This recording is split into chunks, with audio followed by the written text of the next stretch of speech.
हाँ तो बच्चों, हम पढ़ रहे थे बेसिक गणित में। हमने त्रिभुज देख लिया था और कुछ रेखाएं, किरण वगैरह वो भी देख लिए थे। आज हम आगे बढ़ते हैं, त्रिभुज के आगे चतुर्भुज में चलते हैं। तो देखिए चतुर्भुज क्या है। और सबसे पहले ये बता दूं कि ये जो वीडियो है अपना, ये बेसिक छोटी क्लासों से लेके 10th क्लास तक का लेवल का जाएगा। इसमें 10th की भी चीज़ें बहुत सारी ऐसी होंगी कि जो आप देखोगे नहीं, और कई चीज़ें ऐसी होंगी जो 8th क्लास में भी बहुत काम आने वाली हैं, कई ऐसी होंगी जो 6th क्लास में भी काम आने वाली हैं। तो सभी को देखना है, कक्षा 5 से लेकर 10 तक सारे विद्यार्थियों को देखना है अच्छे से, और नोट कर लेनी है परिभाषाएं और उनको याद करना है डेली। अपनी कॉपी में लिख लेना अच्छे से और बढ़िया तरीके से याद करना उनको। और भी आपके छोटे भाई बहन हैं तो उनको भी बताना, क्योंकि सबके बहुत ही बेसिक चीज़ है, बहुत बढ़िया काम आने वाली चीज़ है भविष्य के अंदर। छोटी छोटी चीज़ों में, प्रमेय में और में जिसमें काम आती है और बच्चे गलती करते हैं चतुर्भुज में, वो चीज़ सारी बताऊंगा इसमें। 10 तक का लेवल पूरा लेंगे हम। तो देखिए आराम से चतुर्भुज। अब देखो नाम से स्पष्ट है, चतुर्भुज। चतुर यानी चार, भुज यानी भुजाएं। तो चतुर्भुज किसे कहेंगे? चार भुजाओं से घिरी हुई बंद आकृति को क्या कहेंगे? चतुर्भुज। जैसे त्रिभुज में पढ़ा था हमने, 3 भुजाओं से घिरी हुई बंद आकृति त्रिभुज थी, तो यहाँ 4 भुजाओं से घिरी बंद आकृति चतुर्भुज। तो 4 भुजाओं से घिरी हुई बंद आकृति, तो चतुर्भुज किसे कहेंगे? 4 भुजाओं से घिरी हुई बंद आकृति। आगे देखो 8th क्लास में पंचभुज, षष्ठभुज, अष्टभुज सारे आते हैं। तो पंचभुज की बात आती है तो 5 भुजाओं से घिरी बंद आकृति आ जाएगी। षष्ठभुज की बात आती है तो 6 भुजाओं से घिरी हुई बंद आकृति आ जाएगी। मतलब जितनी भी भुज। अष्टभुज की बात आती है तो 8 भुजाओं से घिरी हुई बंद आकृति आ जाएगी। तो वो लिखवाने की सारी चीजें जरूरत नहीं है, वो आप नोट करते रहना। त्रिभुज में 3, चतुर्भुज में 4, पंचभुज में 5, षष्ठभुज में 6। ठीक है। अब देखो इसमें दूसरी जो इंपॉर्टेंट चीज है वो क्या है? पहली बात तो चतुर्भुज में भुजाएं कितनी होती हैं? 4।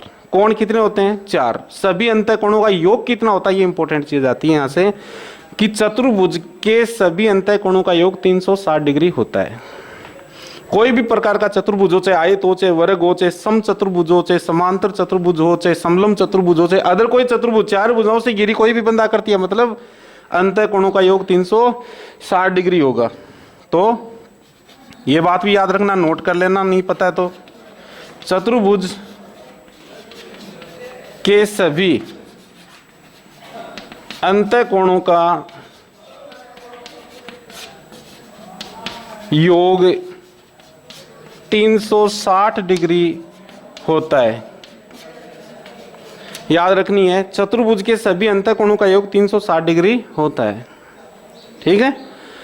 बाकी हम जो बहुभुजों के बारे में और पढ़ेंगे, जैसे सम बहुभुज है और 8th क्लास में बहुत विस्तार से दे रखा है, वो क्लास में बात कर लेंगे, कोई दिक्कत नहीं है। जब बेसिक मैथ जो स्पेशल लेके चलेंगे क्लास की उसमें।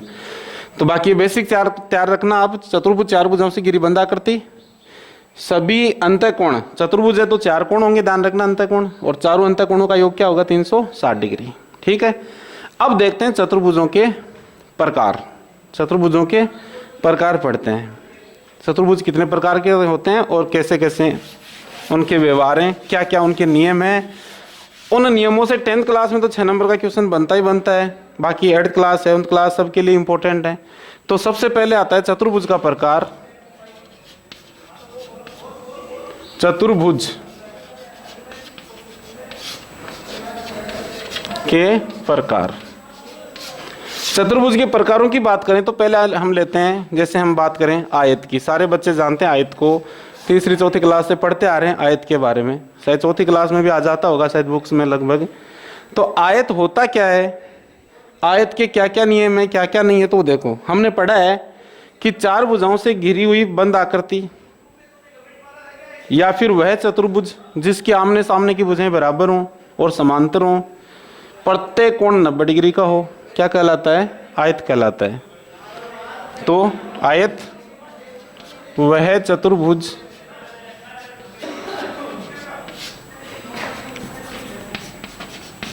जिसके आमने सामने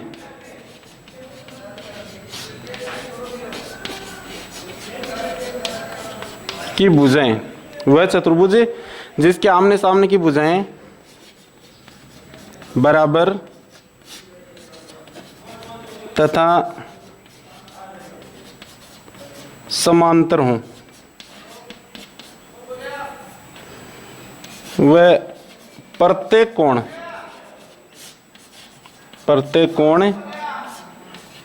90 डिग्री, प्रत्येक कोण 90 डिग्री का हो।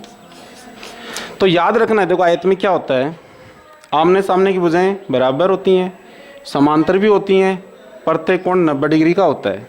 ठीक है, जैसे मान लीजिए हम एक आयत की बात करें,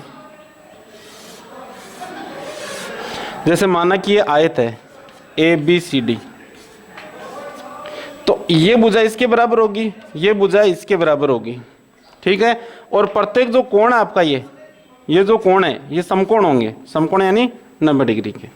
ठीक है, अब आता है एक विकिरण की बात होती है। विकिरण किसे कहते हैं, देखो जैसे मान लीजिए ये एक चतुर्भुज है, तो चतुर्भुज या पंचभुज या षष्ठभुज कोई भी हो, इनके सम्मुख शीर्षों को मिलाने वाला जो रेखाखंड होता है वो कहलाता है विकिरण। यानी किसी भी बहुभुज के सम्मुख शीर्षों को मिलाने वाला रेखाखंड क्या कहलाता है, विकिरण कहलाता है। जैसे ये विकिरण हो गया, इस शीर्ष को इससे मिलाने वाला रेखाखंड विकिरण कहलाएगा, इसको इससे मिलाने वाला जो रेखाखंड है वो भी क्या कहलाएगा, विकिरण। तो विकिरण की परिभाषा नोट आप कर लेना, किसी भी बहुभुज में सम्मुख शीर्षों को मिलाने वाला रेखाखंड क्या कहलाएगा, विकिरण। अब आयत के विकिरणों में क्या विशेषता है वो चीज देखो। तो इस आयत के बारे में हम देखें कि AB भुजा है वो CD के बराबर होगी, कोमा जो BC भुजा है वो AD के बराबर होगी। ठीक है, और AB जो भुजा है वो समांतर होगी CD के, समांतर, ये समांतर का चिन्ह है जो कि हम पहले बात कर चुके हैं वीडियो में। फिर जो BC भुजा है वो समांतर है AD के। ये चिन्हों की इनकी गलती होती है, फिर पढ़ने में समझ में नहीं आता कि AB AD क्या आ गया, तो ये ध्यान रखना यहाँ से। अब देखिए प्रत्येक कोण 90 डिग्री का है। दूसरी बात, इसके दोनों विकिरण बराबर होते हैं, आयत के दोनों विकिरण बराबर होते हैं, ये विकिरण है और ये विकिरण इधर, तो आयत के दोनों विकिरण, जैसे विकिरण AC बराबर होगा विकिरण BD, आयत के दोनों विकिरण बराबर होते हैं। ठीक है, क्योंकि देखो जो समांतर चतुर्भुज पढ़ेंगे उसमें भी ये विशेषता होती है दोनों ऊपर वाली, लेकिन ये नहीं होती उसमें। और 10th क्लास में जैसे क्वेश्चन पूछता है उसमें शीर्षों की निर्देशांक दे देता है, बोलता है किस प्रकार का चतुर्भुज है, वर्ग है, एक आयत है, एक समचतुर्भुज है, एक समांतर चतुर्भुज है, या कोई चतुर्भुज ही है। तो इसके लिए हमें ये पता होना चाहिए कि आमने सामने की भुजाएं तो बराबर आ गई और समांतर आ गई, मतलब वो आयत भी हो सकता है, समांतर चतुर्भुज भी हो सकता है।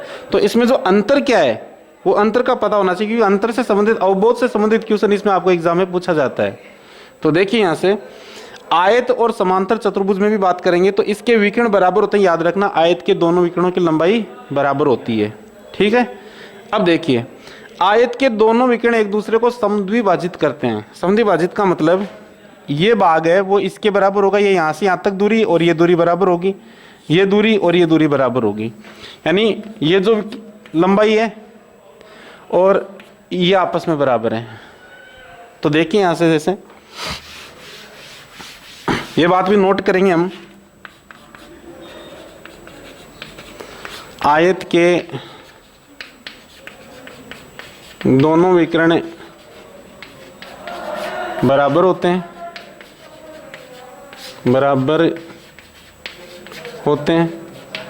फिर आयत के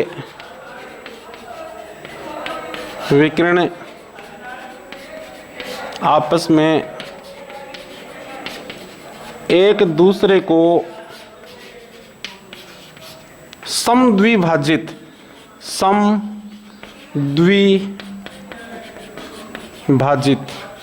करते हैं।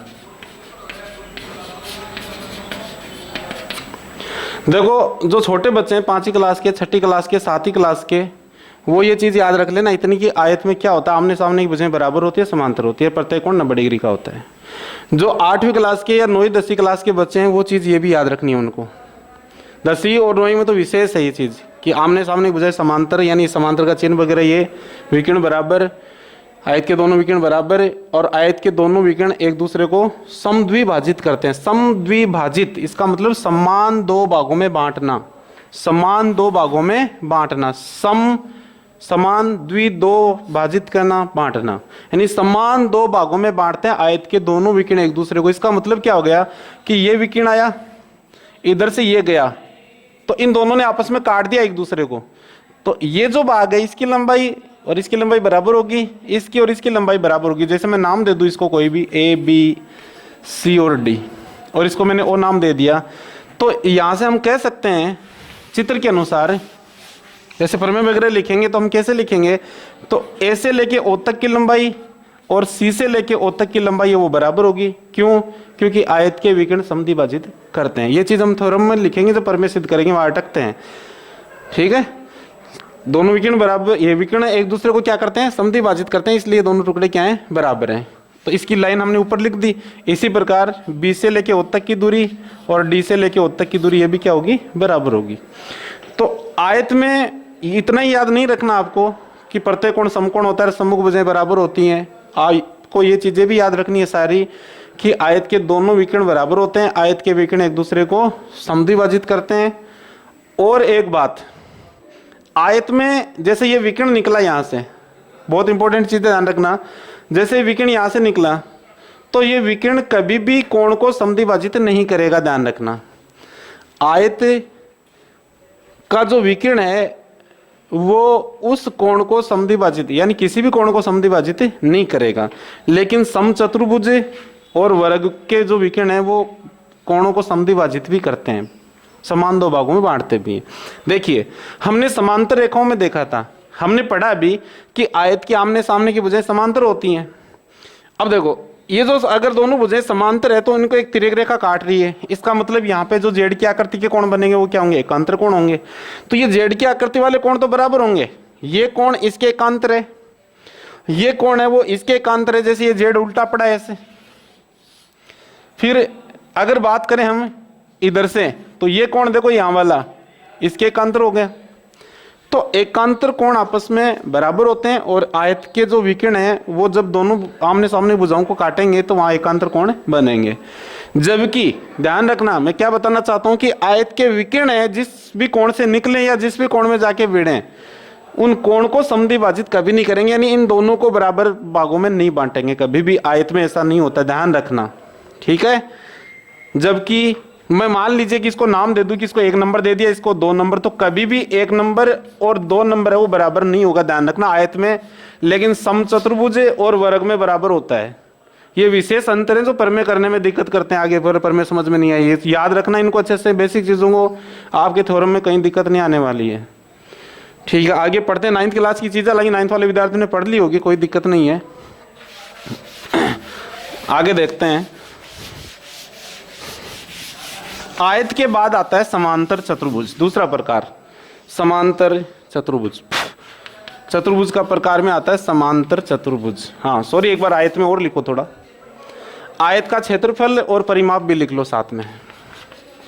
एक देखो, आयत का क्षेत्रफल छोटी क्लासों में, 4th क्लास में, 5वीं क्लास में दे रखा है, 6ठी क्लास में, सभी क्लासों में आ रहा है आयत का क्षेत्रफल, और 10वीं क्लास में भी आता है ये वर्ग का क्षेत्रफल और आयत का क्षेत्रफल। तो देखो, आयत का क्षेत्रफल क्या होता है, लंबाई गुणा चौड़ाई। आयत का क्षेत्रफल लंबाई गुणा चौड़ाई। और एक होता है आयत का परिमाप। आयत का परिमाप बराबर होता है 2 कोष्टक लंबाई प्लस चौड़ाई।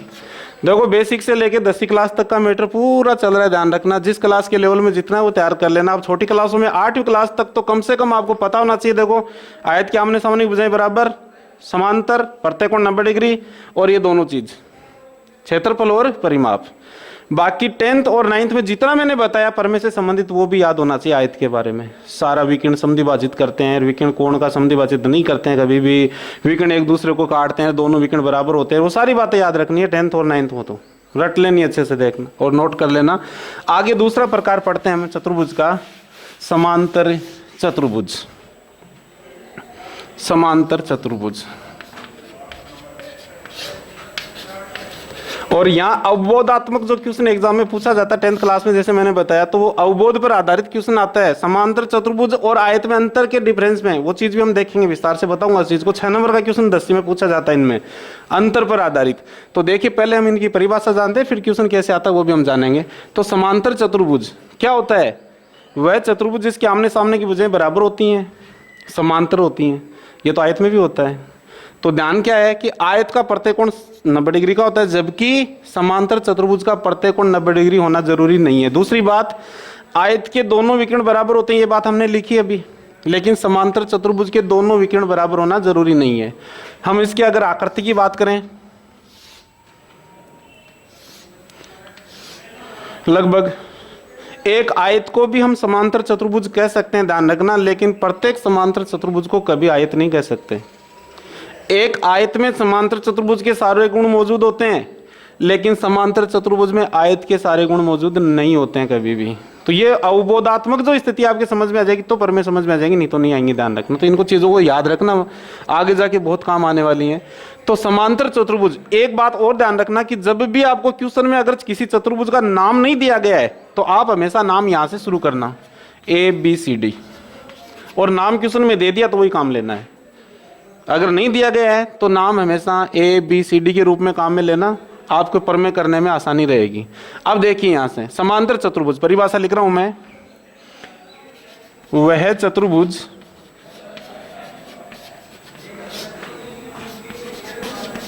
जिसकी आमने सामने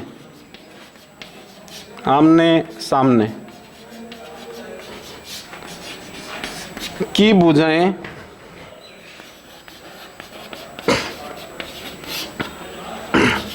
बराबर तथा समांतर होती है। अब देखिए यहाँ पे आयत में तो हमने आगे ये भी लिखा था कि प्रत्येक कोण 90 डिग्री होता है। इतनी चीज आयत में भी होती है और इतनी चीज समांतर चतुर्भुज में भी होती है। आयत के भी आमने सामने की भुजाएं बराबर होती हैं, आमने सामने की भुजाएं बराबर तथा समांतर होती हैं, इसमें भी होती हैं। अंतर वही है, आयत का प्रत्येक कोण 90 डिग्री जो लिखा था, इसमें ऐसा नहीं होता है। हो भी सकता है क्योंकि एक आयत को हम समकोण कह सकते हैं, एक आयत को हम समचतुर्भुज या समांतर चतुर्भुज कह सकते हैं। देखिए यहां से समझिए इसको अच्छे से। अब इस आकृति के अनुसार आमने सामने की भुजाएं, देखो क्या लिखा पहले, बराबर। इसका मतलब AB जो है, ये जो AB है वो CD के क्या है, बराबर है। इसी प्रकार जो BC है वो AD के बराबर है। तो एक बात तो ये आ गई यहां तक बराबर की। दूसरी बात समांतर की, आमने सामने की भुजाएं समांतर होती है। इसका मतलब AB और इसके सम्मुख भुजा कौन सी है, CD, तो ये समांतर होगी किसके, CD की। ये समांतर का चिन्ह ध्यान रखना। अगर दो रेखाएं समांतर है इसका मतलब निश्चित रूप से उनके बीच में संगत कोण, एकांतर कोण सारे बनेंगे, और उन चीजों को मैंने पहले बता चुका हूं आपको अच्छे से। वो सारी चीजें आपको ध्यान रखनी है। देखिए AB समांतर CD, इसी प्रकार से BC समांतर AD। तो यहां से निष्कर्ष निकल गया बराबर का और ये समांतर का निकल गया, तो ये चीज भी याद रखनी है। अब देखिए यहां से दूसरी बात करते हैं विकर्ण की। इसमें समांतर चतुर्भुज के विकर्ण देखो, ये देखो विकर्ण लंबा हो गया जबकि ये विकर्ण क्या है, छोटा ही है। तो एक अंतर ये भी आ गया आयत और समांतर चतुर्भुज में विशेष, कि समांतर चतुर्भुज के विकर्ण बराबर होना जरूरी नहीं है, जबकि आयत के दोनों विकर्ण बराबर होते हैं। तो विकर्णों की बात करें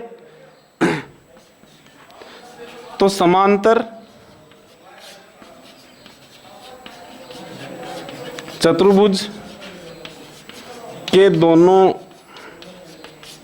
विकर्ण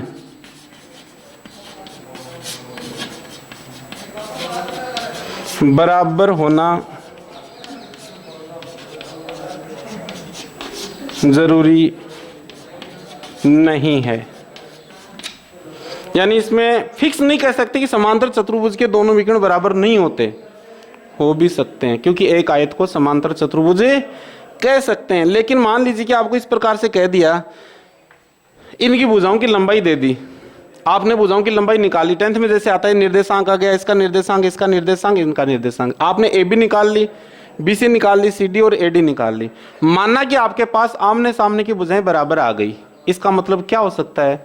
आमने सामने की भुजाएं तो देखो समांतर चतुर्भुज की भी बराबर है, ये बात हमने आयत में भी लिख रखी है।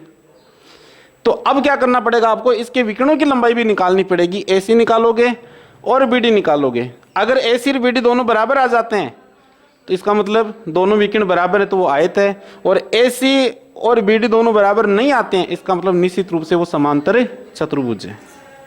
ठीक है, तो एक बात ये याद रखनी है। अब देखिए दूसरी बात, समांतर चतुर्भुज के विकर्ण एक दूसरे को समद्विभाजित करते हैं, समान दो भागों में बांटते हैं। ये भी थ्योरम्स में काम आएगी बात।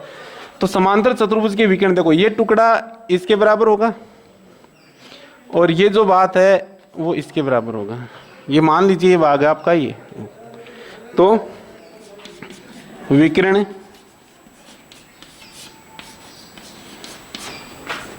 समद्विभाजित करते हैं।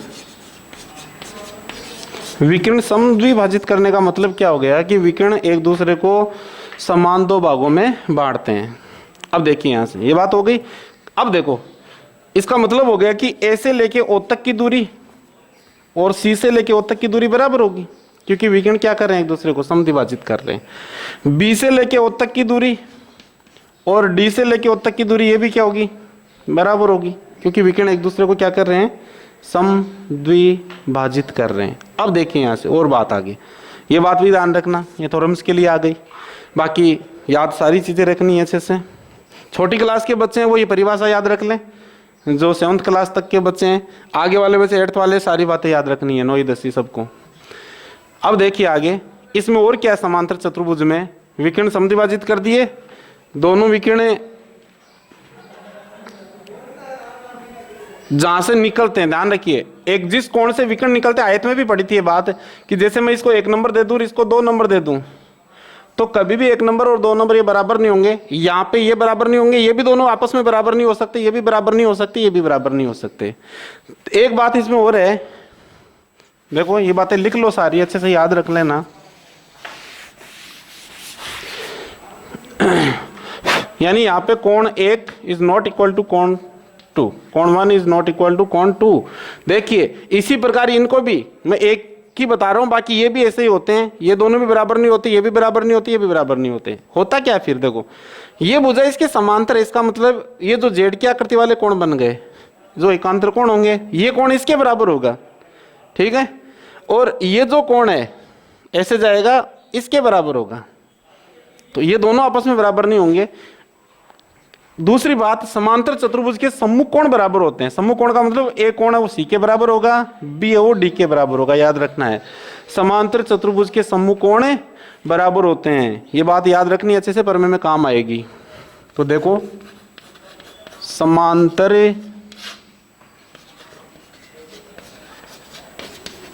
चतुर्भुज के सम्मुख कोण बराबर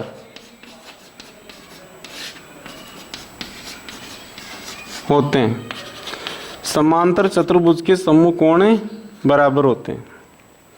इसका क्या मतलब हो गया कि कोण A है वो कोण C के बराबर, सम्मुख यानी सामने वाला, एक के सामने वाला बराबर, और कोण B है वो कोण D के बराबर है। 9th क्लास में देखो प्रश्नावली दे रखी है पूरी इनके बारे में, चतुर्भुज के नाम से पूरी प्रश्नावली आ रखी है, तो तैयार कर लेना। अभी NCERT की बुक आ रही है उसमें भी है, और जो RBSC की बुक थी पहले उसमें भी है।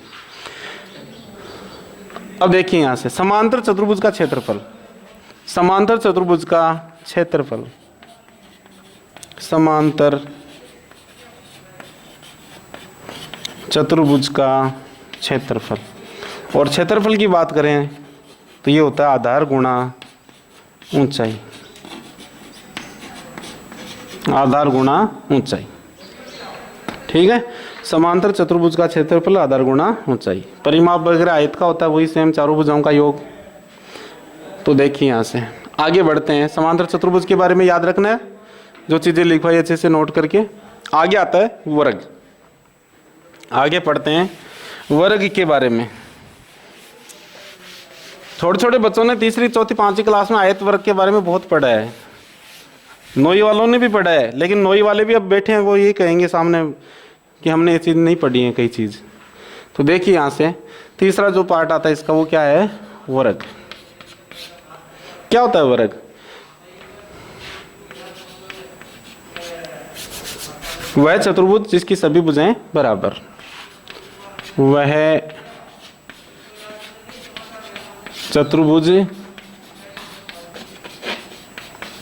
जिसकी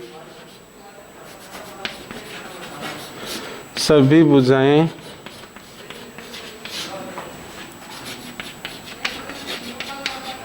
बराबर लंबाई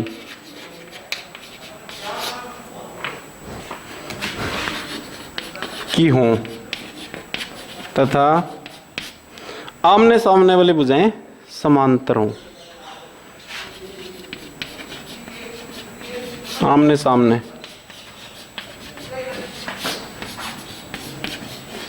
की भुजाएं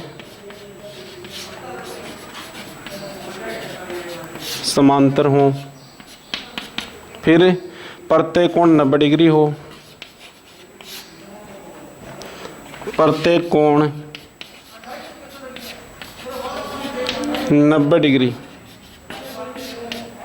हो।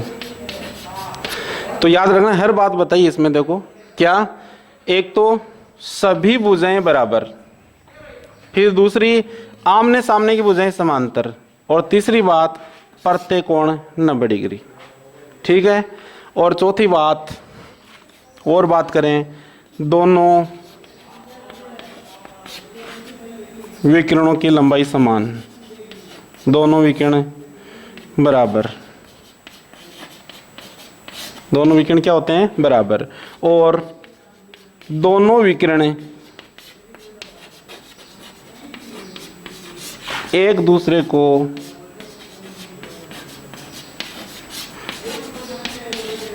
लम समद्विभाजित करते हैं, लम सम द्विभाजित करते हैं। दोनों विकिरण एक दूसरे को लम समद्विभाजित करते हैं। ये बात याद रखनी। इसमें आयत वर्ग में समद्विभाजित ही करते हैं सिर्फ। देखो आयत और वर्ग में विकिरण एक दूसरे को सिर्फ समद्विभाजित करते हैं। लम का मतलब मैंने एक दिन पहले ही बताया था, पहले पिछले वीडियो में, 90 डिग्री का कोण। यानी वर्ग के और सम चतुर्भुज के जो विकिरण है वो एक दूसरे को जहाँ काटेंगे वहाँ 90 डिग्री का कोण बनाएंगे। याद रखना अच्छे से, बहुत काम आएगी प्रमेय में ये बात अपने। जब हम पाइथागोरस प्रमेय पर आधारित क्वेश्चन पढ़ेंगे, 10वीं क्लास में प्रश्नावली दे रखी है, ये बात काम आने वाली बहुत ज़्यादा, कि वर्ग के दोनों विकिरण और सम चतुर्भुज के भी दोनों विकिरण, वो उसमें लिख लेंगे हम पे, एक दूसरे को लम समद्विभाजित करते हैं। यानी जहाँ पे दोनों काटते हैं वहाँ 90 डिग्री का कोण बनाते हैं। जैसे देखो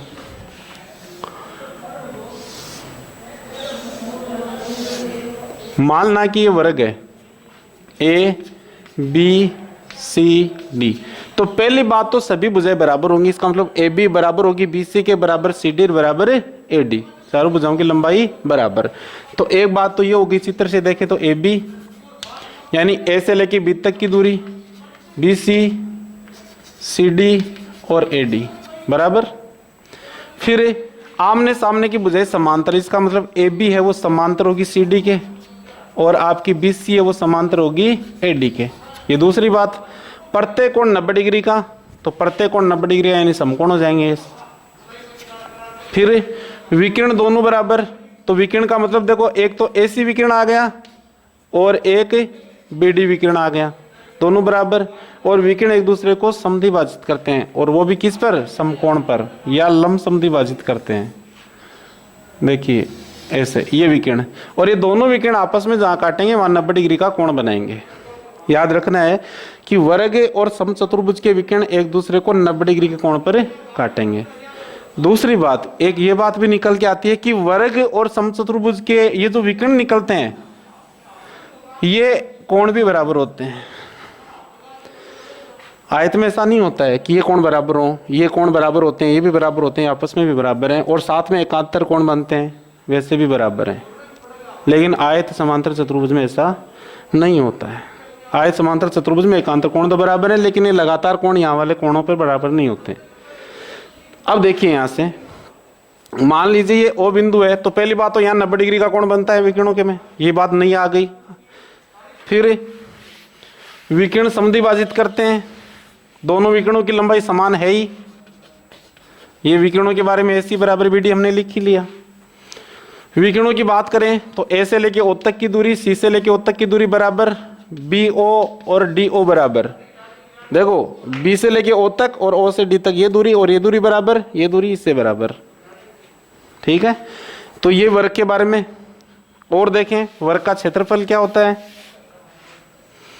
वर्ग का क्षेत्रफल, वर्ग का क्षेत्रफल छोटी क्लासों के लिए भी है, क्या होता है, भुजा गुणा भुजा या भुजा स्क्वायर पढ़ते हैं इसको। तो वर्ग के दोनों भुजाओं, वर्ग की दो भुजाओं का गुणनफल क्या होगा, उसका क्षेत्रफल, और सभी भुजाएं बराबर होती हैं। फिर वर्ग का परिमाप, वर्ग का परिमाप। अब वर्ग का परिमाप क्या होता है, 4 गुणा भुजा होता है। वर्ग का परिमाप 4 गुणा भुजा होता है। ठीक है, तो ये चीजें भी याद रखनी है, परिमाप। तो वर्ग में देखो मेन सभी भुजाएं बराबर, प्रत्येक कोण समकोण, आमने सामने भुजाएं समांतर, दोनों विकर्ण बराबर, विकर्ण एक दूसरे के साथ 90 डिग्री का कोण बनाएंगे, जहां काटेंगे वहां पे।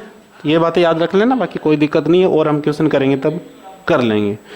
लेकिन ये बेसिक चीजें याद रखेंगी ना आपको, तो क्वेश्चनों में दिक्कत नहीं आने वाली, और याद तो इनको करनी पड़ेंगी। फिर जूते पड़ेंगे, जूते पढ़ के तैयार करोगे, इससे अच्छा पहले ही कर लेना। तो तैयार तो करने ही पड़ेंगे, नहीं तो परमे का जब परीक्षा टेस्ट वगैरह दोगे ना, तो लाइन बनाए मुर्गे बनते घूमते फिरोगे, देख लेना। तो कॉपी में या फेयर कॉपी में नोट कर लेना सारे, और अच्छे से याद कर लेना इनको बैठे बैठे। अभी टाइम आपके पास महीने भर का, बेसिक चीजें तैयार रखो, ताकि क्लास जैसे ही लगे तुरंत जैसे ही पढ़ाई चाह के सिलेबस करवाएं। सिलेबस स्पीड में चलेगा, इतना टाइम नहीं मिलेगा इस बार, आपको पता ही इस बात का, बहुत स्पीड खींचनी पड़ेगी। तो ये बेसिक चीजें करवाने का मेरा यही मकसद है कि सभी क्लासों की बेसिक हो जाए और वो बच्चे तैयार कर ले, ताकि सिलेबस में टाइम नहीं लगे, सिलेबस खींचा जाएगा। कोई भी स्कूल हो सारे सिलेबस खींचेंगे, क्योंकि स्कूल में हाफ टाइम ही मिलेगा। अब की बार एक तो पीरियडों की संख्या कम हो गई, जो पीरियड 45 मिनट का आता था अभी 25 मिनट का ही मिलेगा, या 30 मिनट का ही मिलेगा। 30 का तो टाइम है, लेकिन 25 का ही मिलेगा। टीचर को आते हुए 5 मिनट लग जाते हैं, जाते हुए लग जाते हैं इधर उधर। तो 25 मिनट के पीरियड में कुछ नहीं कर पाएंगे, स्पीड बहुत ज़्यादा खींचनी पड़ेगी। इसलिए आप ज़्यादा से ज़्यादा बेसिक पहले तैयार करके रखें, ताकि इतनी दिक्कत नहीं आए, नहीं तो कुछ भी होगा फिर देख लेना। तो हमने पढ़ लिया आयत, वर्ग, समांतर चतुर्भुज, और फिर पढ़ते हैं समचतुर्भुज। समचतुर्भुज,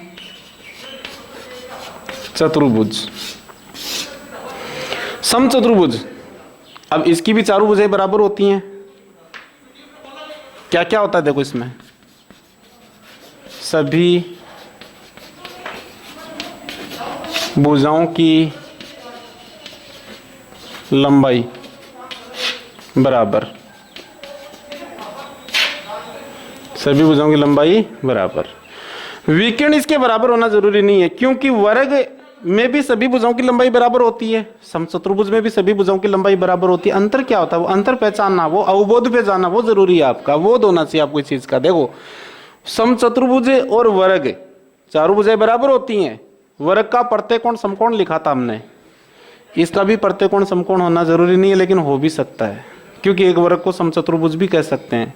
लेकिन आपको याद यही रखना है कि समचतुर्भुज का प्रत्येक कोण समकोण नहीं होता है, जबकि वर्ग का प्रत्येक कोण समकोण होगा। अंतर की बात करें दोनों में तब, बाकी समचतुर्भुज का भी प्रत्येक कोण समकोण हो सकता है। एक वर्ग को समचतुर्भुज कह सकते हैं, लेकिन प्रत्येक समचतुर्भुज को वर्ग नहीं कह सकते। दूसरी बात क्या है, आमने सामने की भुजाएं समांतर, आमने सामने की भुजाएं समांतर होती है।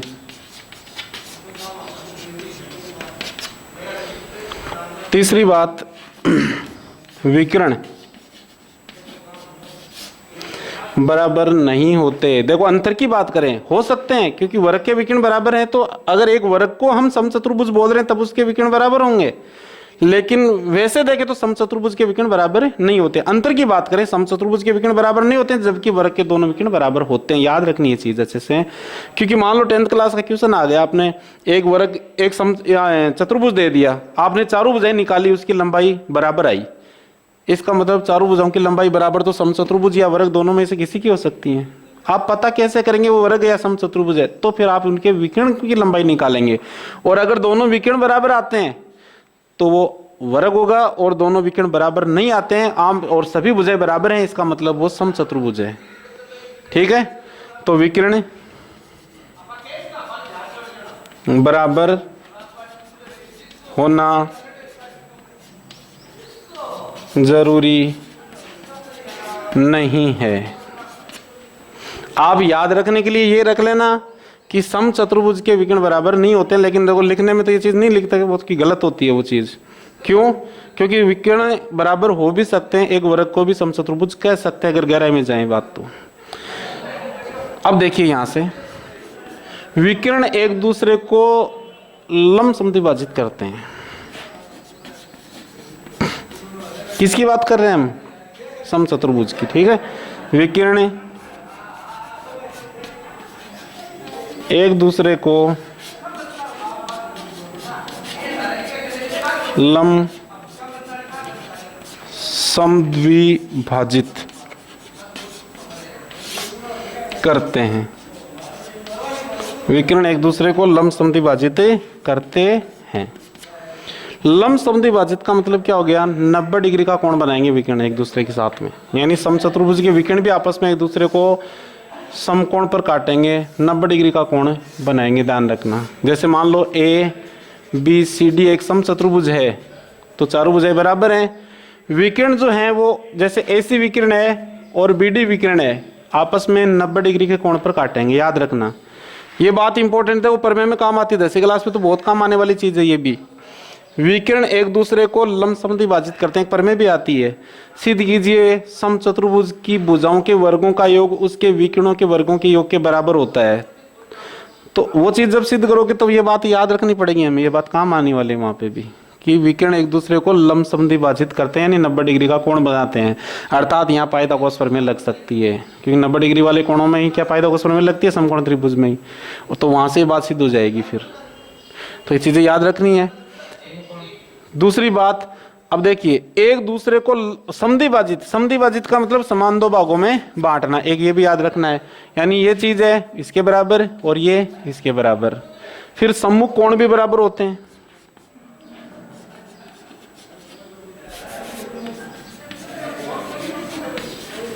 सम्मुख कोण बराबर होते हैं, बराबर होते हैं।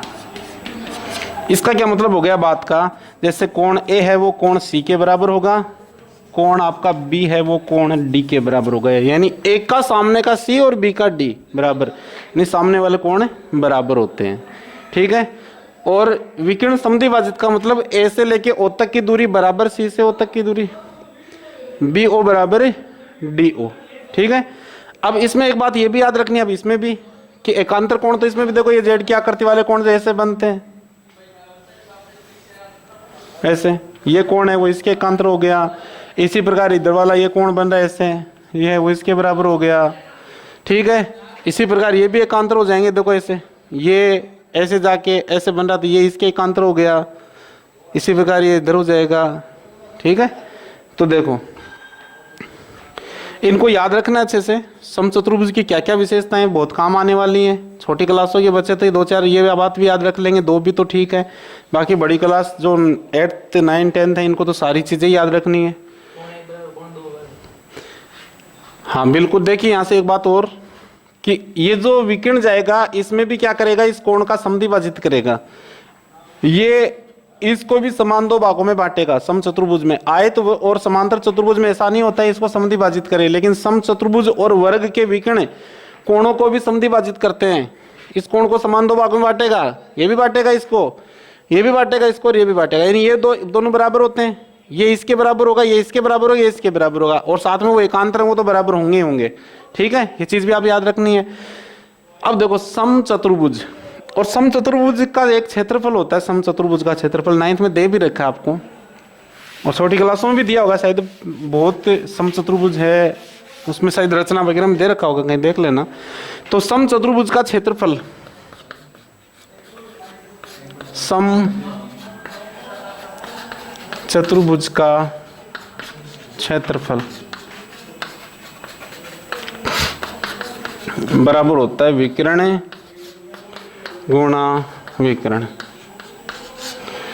या विकिरणों का गुणनफल। ठीक है। हाँ, 1/2 इंटू समचतुर्भुज का क्षेत्रफल विकिरण गुणा विकिरण। समचतुर्भुज का क्षेत्रफल क्या होता है? विकिरणों का गुणनफल, पहला विकिरण गुणा दूसरा विकिरण। और भी क्षेत्रफल के 1-2 सूत्र बनते हैं, देख लेना, बाकी ये सूत्र भी होता है, विकिरण गुणा विकिरण। एक विकिरण को दूसरे विकिरण से गुणा करेंगे और उसका आधा। हाँ सही है, शायद इसको देख लेना एक बार, और अगर मिस्टेक होगी तो बता दूंगा मैं आपको। ऐसे विकिरण गुणा विकिरण का आधा, बिल्कुल 10वीं क्लास में जो एनसीईआरटी की बुक है उसमें जो निर्देशांक ज्यामिति है लास्ट में दे भी रखा उसमें। समचतुर्भुज का क्षेत्रफल विकिरणों का गुणनफल का आधा होता है। ठीक है, और देखिए यहाँ से, बाकी कोई दिक्कत होगी तो कोई दिक्कत नहीं, देख लेंगे।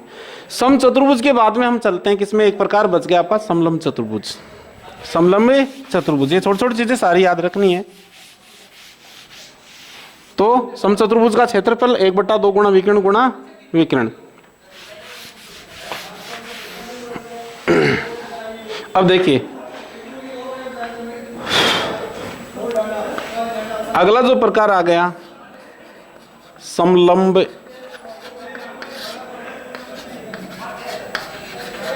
चतुर्भुज।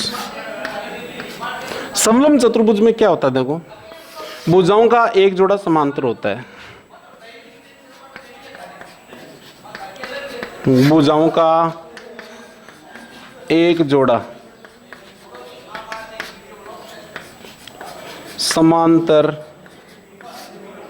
होता है। भुजाओं का एक जोड़ा क्या होता है? समांतर होता है। तो समलंब चतुर्भुज में भुजाओं का एक जोड़ा समांतर होता है। चित्र कैसे लेना? देखो 10वीं क्लास में 5-6 क्वेश्चन दे रखे हैं, अभी जो बुक चल रही है उसमें, और जो एनसीईआरटी की आने वाली है उसमें भी दे रखे हैं। तो समलंब चतुर्भुज की आकृति कैसे लेनी है आपको, जब चित्र में आकृति नहीं दे रखी है क्वेश्चन में पे से, तो एक रेखा और इसके समांतर दूसरी रेखा खींच लेना। ठीक है, बोर्ड में पूछे भी गए क्वेश्चन, ऐसी बात नहीं 10वीं में काफी बार। ऐसे आकृति देखो,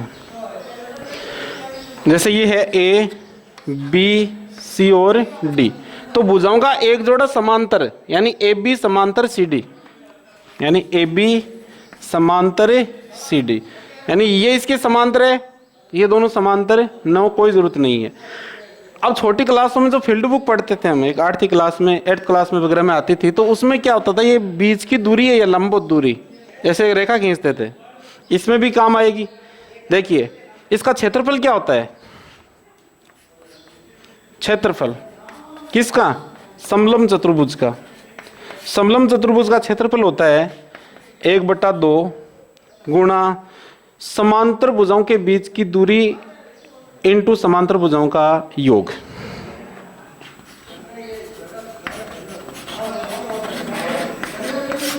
समांतर भुजाओं के बीच की दूरी गुणा समांतर भुजाओं का योग। तो देखिए, जैसे बीच की दूरी, दोनों भुजाओं के बीच की दूरी है, इसको और इन दोनों भुजाओं को जोड़कर गुणा करके उसका आधा करेंगे तो क्या आ जाएगा? समलंब चतुर्भुज का क्षेत्रफल आ जाएगा आपके पास। यानी इन दोनों भुजाओं के बीच की दूरी होनी चाहिए, लंबवत दूरी, ध्यान रखना, ये बीच की दूरी ये नहीं, लंबवत दूरी होनी चाहिए। ठीक है, समांतर भुजाओं के बीच की लंबवत दूरी गुणा समांतर भुजाओं का योग और गुणा ये आधा, क्या हो जाएगा? समलंब चतुर्भुज का क्षेत्रफल। कहने का मतलब समलंब चतुर्भुज में भुजाओं का एक जोड़ा समांतर होता है। अगर मैं इसके विकिरणों की बात करूं तो जैसे ये विकिरण है तो ये क्या करेगा? देखो यहां से ऐसे एक जेड की आकृति का कोण बनाएगा, तो ये कोण है वो इसके बराबर होगा एकांतर कोण। ये काम आएगी हमारी ये चीज भी। इसी प्रकार ये है वो इसके एकांतर नहीं होगा, ध्यान रखना, क्योंकि ये रेखा है वो इसकी समांतर नहीं है, ये समांतर नहीं है, इसलिए ये एकांतर नहीं कर सकते। ठीक है ना? देखो जेड नहीं बन रहा, जेड ऐसे नहीं होता है, ऐसे पूरा खुला वगैरह छोटा हो गया। ठीक है, ये एकांतर है दोनों, क्योंकि ये दोनों समांतर रेखाओं को एक तिरछी रेखा काट रही है। इसी प्रकार से ये विकिरण खींचू मैं इसे, तो यहां भी देखो ये जो है, आप स्केल से खींच लेना रेखाएं, तो ये जो भाग है वो इसके बराबर होगा कोण। इस कोण में ये और ये पार्ट दोनों क्या होंगे? बराबर हो जाएंगे, एकांतर कोण बनते हैं इनमें। अब देखो यहां से, तो समलंब चतुर्भुज में ये बात बहुत है, इतनी याद रख लेना कि भुजाओं का एक जोड़ा समांतर होता है, अर्थात ए बी समांतर सी डी, समांतर तो एकांतर कोण भी बनेंगे।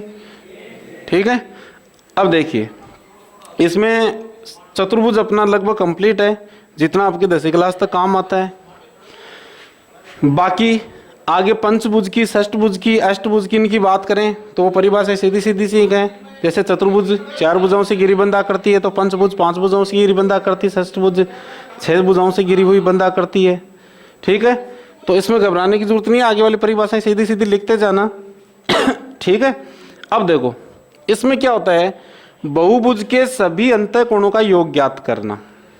कितना बहुभुज है, कितनी भुजाओं का बहुभुज है? षष्ठभुज है। अब देखो जैसे मैंने कहा सबसे पहले त्रिभुज के अंतःकोणों का योग, त्रिभुज के अंतःकोणों का योग 180 डिग्री है, 3 भुजाओं वाला। चतुर्भुज के अंतःकोणों का योग 360 डिग्री है। पंचभुज के, अष्टभुज के कितना होता है याद तो नहीं रख सकते, इसके लिए देखो किसी n भुजाओं वाले बहुभुज, बहुभुज यानी बहुत सारी भुजाएं हैं, कितनी भुजाएं हो सकती है? 5, 6, 7। तो किसी n भुजाओं वाले बहुभुज के सभी अंतः कोणों का योग फल बराबर होता है n-2 गुणा 180 डिग्री। आपको पूछ ले किसी भी, कितनी भी भुजाओं का बहुभुज है चाहे, उसके कह दे कि आप उनके अंतःकोणों का योग ज्ञात करो। जैसे मानो आपको कह दिया त्रिभुज के सभी अंतःकोणों का योग क्या होता है? त्रिभुज के, किसके? त्रिभुज की बात कह दे आपको, तो हमें पता त्रिभुज के सभी अंतःकोणों का योग क्या होता है? 180 होता है। अब इसमें देखो त्रिभुज, कितनी भुजाएं? 3। तो n भुजाओं की संख्या कितनी है त्रिभुज में? 3। तो रखो n की जगह 3 रखा मैंने, -2 कोष्टक गुणा 180 डिग्री। अब देखो 3 में से 2 गया, 1 बचा, 1 गुणा 180 बराबर कितना हुआ? 180 डिग्री। यानी त्रिभुज के सभी अंतःकोणों का योग क्या होगा? 180 डिग्री।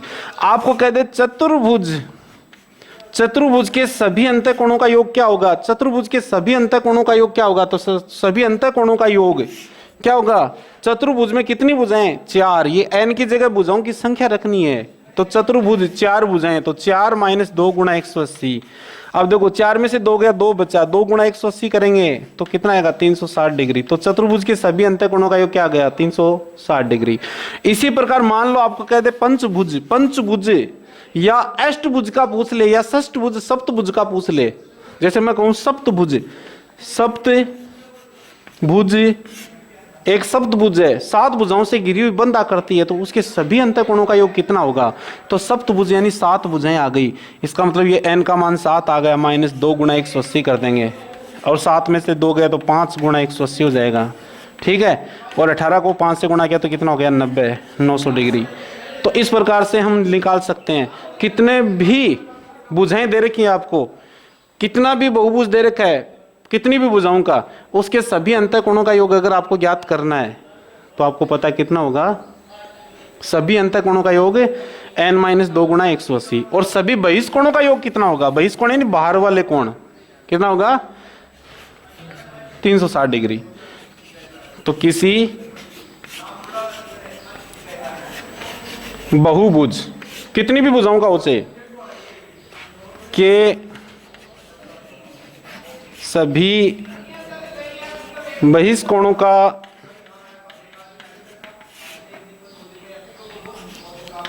योगफल बराबर होता है 360 डिग्री। सभी बहिष्कोणों का योग यानी बाहर वाले कोणों का योग कितना होगा? 360 डिग्री। ठीक है, बाहर बनने वाले कोणों का योग। जैसे मान लो मैं एक त्रिभुज की बात करता हूं, आपके पास एक समबाहु त्रिभुज ले लेता हूं, क्योंकि समबाहु त्रिभुज को हम जानते हैं कि अंदर वाले कोण कितने कितने होते हैं? 60 डिग्री का, 60 डिग्री का, 60 डिग्री, जानते हैं। मैं इस भुजा को आगे बढ़ा देता हूं इसे, ये बन गया क्या? बहिष्कोण बन गया। अब देखो, एक प्रमेय भी आती है कि किसी त्रिभुज की एक भुजा को आगे बढ़ाने से बने बहिष्कोण का मान सम्मुख अंतःकोणों के योग के बराबर होता है। तो 60 60 120 वैसे ले लो, या फिर रेखिक कोण युग्म पढ़ा था हमने, एक रेखा पे बनने वाले कोणों का योग 180 डिग्री होता है। तो ये कोण और ये कोण दोनों का योग 180 है, तो 180 में से 60 ये हो गया, ये कितना बच गया? 120 डिग्री का। ठीक है, इसी प्रकार मान लीजिए मैं इस रेखा को भी आगे बढ़ा दूं इधर, तो ये कोण भी कितना बनेगा? 120 डिग्री का। इसी प्रकार मैं इस रेखा को भी आगे बढ़ा दूं, ये कोण कितना बनेगा? 120 का। भाई इसको आगे बढ़ा दिया, इसको इधर बढ़ा दिया, इसको इधर बढ़ाएंगे अब इसे, तो ये कोण भी बन गया 120 डिग्री का। सभी बहिष्कोण, तो 3 बहिष्कोण बने और इनका सभी का योग करेंगे तो कितना बनेगा? 360 डिग्री। तो n भुजाओं वाले किसी भी बहुभुज के सभी बहिष्कोणों का योग 360 डिग्री होता है और सभी अंतःकोणों का योग n - 2 गुणा 180 डिग्री होता है। हाँ, अब देखो यहां से एक समबहुभुज होता है, समबहुभुज क्या आता है? एक समबहुभुज। समबहुभुज, समबहुभुज का मतलब जैसे समबाहु त्रिभुज, क्योंकि 3 भुजाओं से घिरी हुई बंद आकृति को त्रिभुज कहते हैं। समबाहु, सम यानी समान, बाहु यानी सभी भुजा, सम बहुभुज यानी जितनी भी भुजाएं हैं वो सारी की सारी समान हो, लंबाई की हो, तो वो क्या कहलाएगा? समबहुभुज। सभी भुजाओं की लंबाइयां समान, इसका मतलब हो गया सभी भुजाएं समान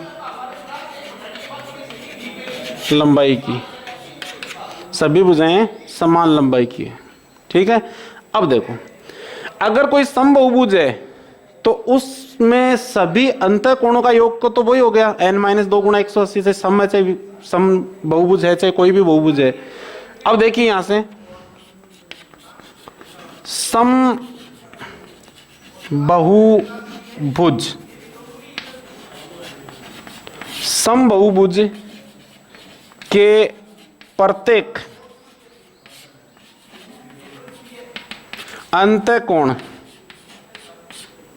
प्रत्येक अंतःकोण का मान बराबर होता है। देखो समझ रहे चीज को, समबहुभुज के प्रत्येक अंतःकोण का मान, प्रत्येक अंतःकोण का मान ज्ञात करना।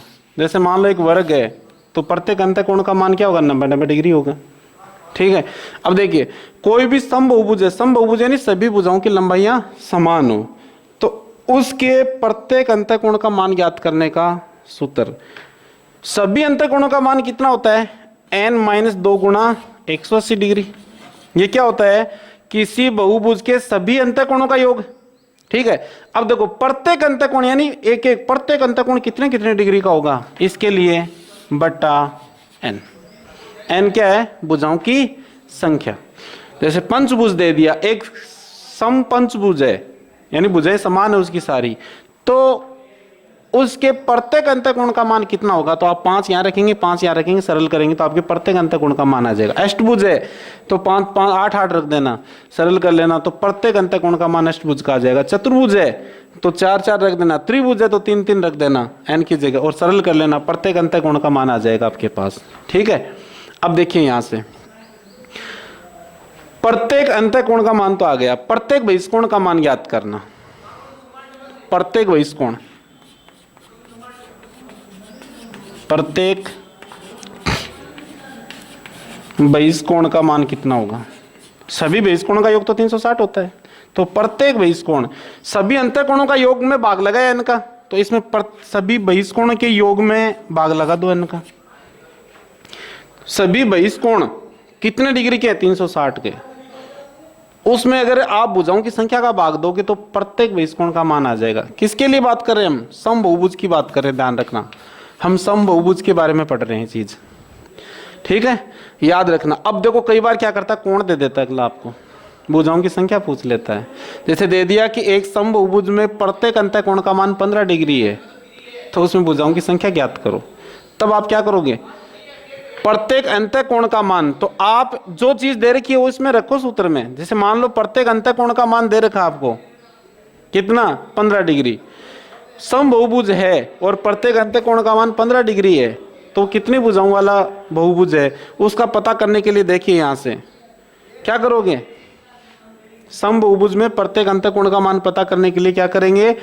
प्रत्येक अंतःकोण का मान दिया आपको, तो प्रत्येक अंतःकोण की जगह तो वो दिया गया अंतःकोण रख दो, बराबर n-2 गुणा 180 बटा n, ऐसा कैसा रख दो, क्योंकि n तो हमें भुजाओं की संख्या पता करनी है। फिर वज्र गुणा करो, समीकरण बनाओ और n का मान निकालो, और जो भी n का मान आएगा वो क्या आएगी? भुजाओं की संख्या आ जाएगी। और ध्यान रखना कभी भी n का मान ऋणात्मक नहीं होगा, भिन्नात्मक नहीं होगा, यानी दशमलव में भी n का मान नहीं आएगा। अगर कोई आ रहा है, क्योंकि द्विघात समीकरण बनेगा, इसको सरल करोगे तो शायद आ जाएगा, सीधा ही आ जाएगा, नहीं होगा इतना, सीधा सीधा हो जाएगा।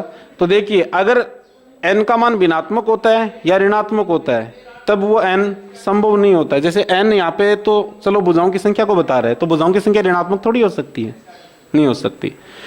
नहीं, भुजाओं की संख्या मैं कहूँ 3.5 भुजाएं हैं भिन्नात्मक, 2.5 भुजाएं हैं, ये थोड़ी हो सकता, नहीं हो सकता, ठीक है। तो ऐसी चीजें आई तो वो संभव नहीं है, वो गलती की कहीं ना कहीं हमने। और मान लो n कई जगह क्या बताएगा? पदों की संख्या बताएगा। जैसे समांतर श्रेणी पढ़ेंगे तो वहां भी क्या होगा? n कभी भिन्नात्मक या ऋणात्मक नहीं होगा। n अगर मान लो आयु को बता रहा है किसी को, या क्षेत्रफल को बता रहा है, लंबाई को बता रहा है, चौड़ाई को बता रहा है, तो वहां भी कभी ऋणात्मक नहीं होगा, नहीं भिन्नात्मक होगा। भिन्नात्मक तो चलो लंबाई चौड़ाई हो सकती है, लेकिन ऋणात्मक नहीं हो सकता कभी, ठीक है। तो देखिए आज हमने बहुभुज के बारे में पढ़ा है, ये चतुर्भुज के बारे में विस्तार से, विशेष चतुर्भुज है, बाकी ये चीजें तो क्लास में भी देख लेंगे, कोई दिक्कत नहीं है। तो आपने आज चतुर्भुज के बारे में पढ़ लिया अच्छे से। विशेष आपको आयत, वर्ग, समचतुर्भुज, समांतर चतुर्भुज, इन चीजों को अच्छे से तैयार करना है, ठीक है। जो चीजें बताई मैंने बढ़िया से नोट कर लेना कॉपी में, और अच्छे से 2-4 बार देखना, याद हो जाए।